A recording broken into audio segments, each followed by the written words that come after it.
이낙연 후보 측에서 이 대장동 의혹은 이재명 게이트로 국민들이 인식한다라는 비판의 목소리가 나왔는데 검찰은 이 부분을 알고 싶어 하는 것 같습니다. 어떤 부분이냐면 매우 중요한 건데 화천대유 등 민간 업체가 초과 수익을 발생했는데 초과 수익이 이걸 왜 성남시가 환수하지 않았느냐. 원래는 환수키로 돼 있었다라는 문구가 있었다라고 하는데 그 문구가 삭제됐다고 합니다. 검찰은 그 삭제를 누가 지시했는지 확인하고 싶어하는 것 같습니다. 함께 보시죠.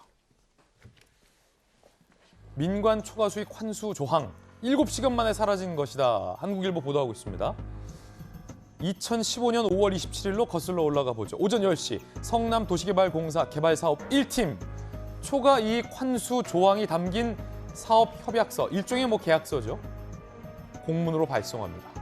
전략사업팀, 유동규 사장 대리가 지휘하는 전략사업팀에 계약서 비슷한 거를 보내는데 거기에는 초과 이익은 환수해야 된다는 조항이 담겨 있었다는 게 한국일보 보도예요.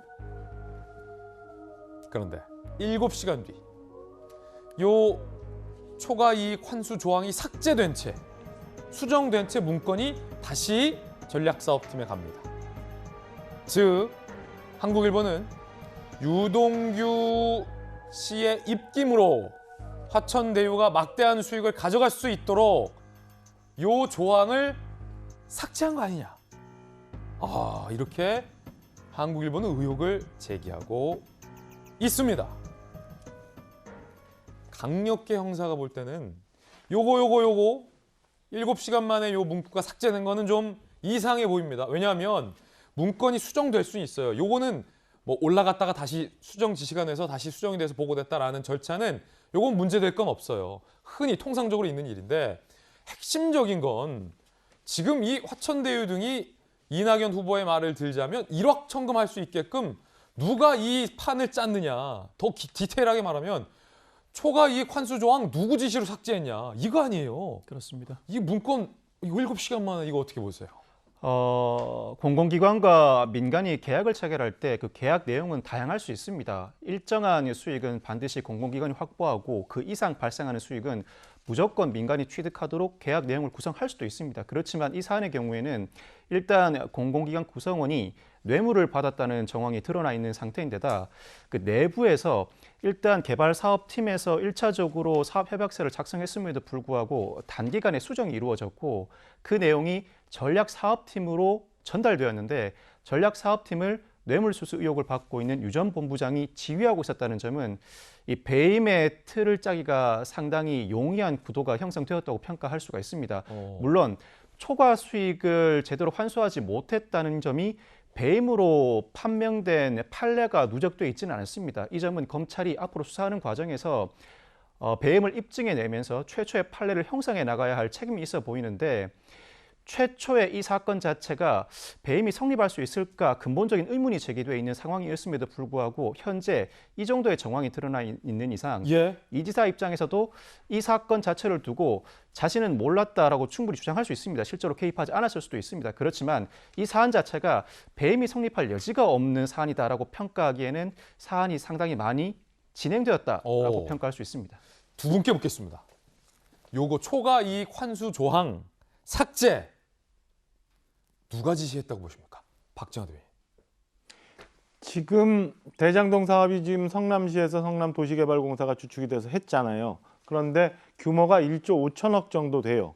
그거를 성남도시개발공사가 자체적으로 했을 거라고 저는 생각지 않습니다. 저도 지자체 근무를 해봤는데 저렇게 큰 규모의 사업은 소위 말하면 시청 내진 도청에 그리고 최고 책임자의 지침이라는 게 있을 수밖에 없어요. 그리고 설령 그게 설계 당시에는 나타나지 않더라도 저렇게 큰 문제가 생긴다?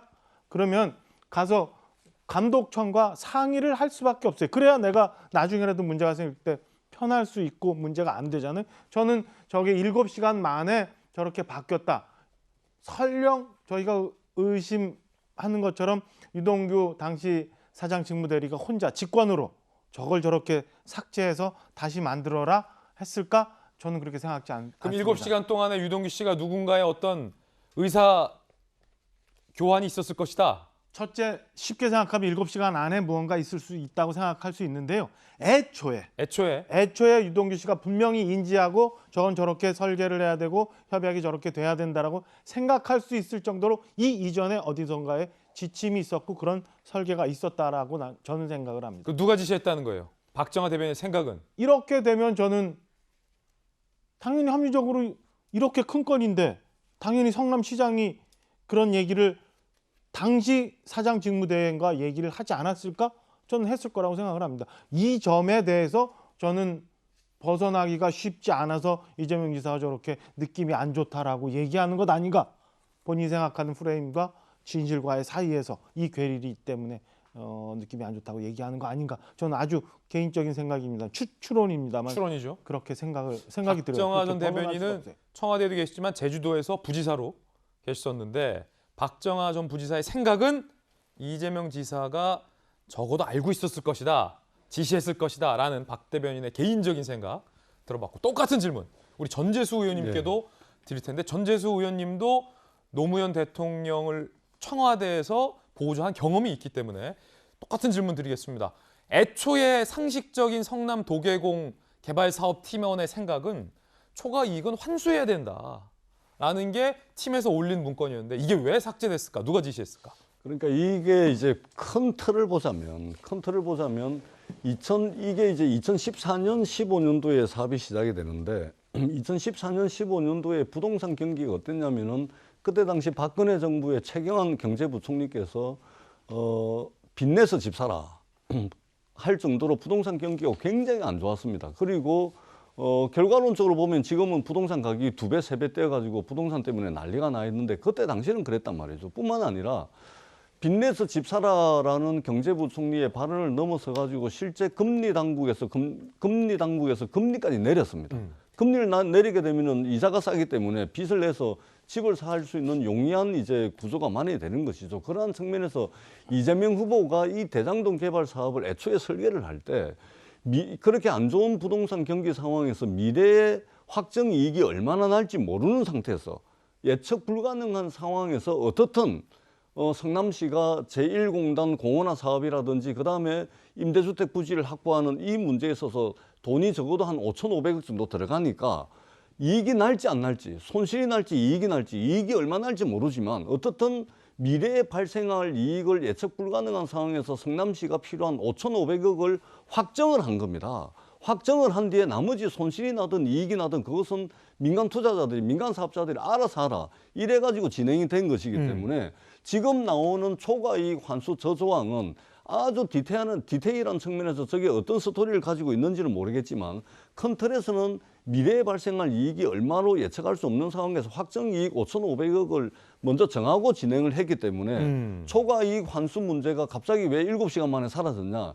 이것은 사건의 본질과는 상당히 다른 디테일한 문제다. 저건 별다른 중요한 거 아니다. 그때 상황에서는. 왜 그러냐면 전체적인 큰 틀이 확정 수익을 성남시가 5,500억을 확정을 하고 난 뒤에 나머지 손실이 나든 이익이 나든 그건 민간 사업자들이 책임지는 구조였습니다. 그리고 민간 사업자들이 사업을 중간에 손해가 나면은 이 사업이 중단이 될 수가 있기 때문에 그렇기 때문에 공인된 금융기관들을 이제 공모에 참여를 시키고 거기에서 가장 많은 이익을 성남시에 안겨줄 수 있는 하나은행 콘소시엄이 이제 사업자로 선정이 됐던 것이죠. 알겠습니다. 그렇게 보시면은 좀 이해가 될 것 같다라는 요약하자면 이재명 지사는 저때 당시에 이게 대박 날지 쪽박 칠지 몰랐고 성남시가 5천억 원 수익을 가져오는 것을 확정짓는 것이 가장 중요했다라는 것으로 요약할 수 있겠고, 박정화 전 대변인은 전재수 의원과 전혀 다른 두 분이 상반된 생각을 공히 보도를 해드리고 있습니다. 관계자들은 어떻게 얘기하고 있을까? 한국일보 추가 보도하고 있는데 성남도시개발공사 직원이었던 분은 이렇게 생각합니다. 유동규 중심으로 초과 수익 환수 조항 삭제 방안을 먼저 논의했을 수 있다. 개발사업 1팀에서 사업협약서 수정에 전달한 뒤 유 씨는 별도 보고 가능성이 있다. 고검장 출신 법조인은 저 7시간 사이 무슨 일이 벌어졌는지 파악하는 게 유동규 배임죄 적용을 위한 핵심이 될 것이다 라는 의견을 내기도 했습니다. 잠시 후에 이 대장동 개발과 관련된 추가 의혹들, 상세한 사항들 오늘 조간신문들이 새롭게 보도하고 있는 내용들은 잠시 후에 더욱더 상세하게 보도해드리겠습니다.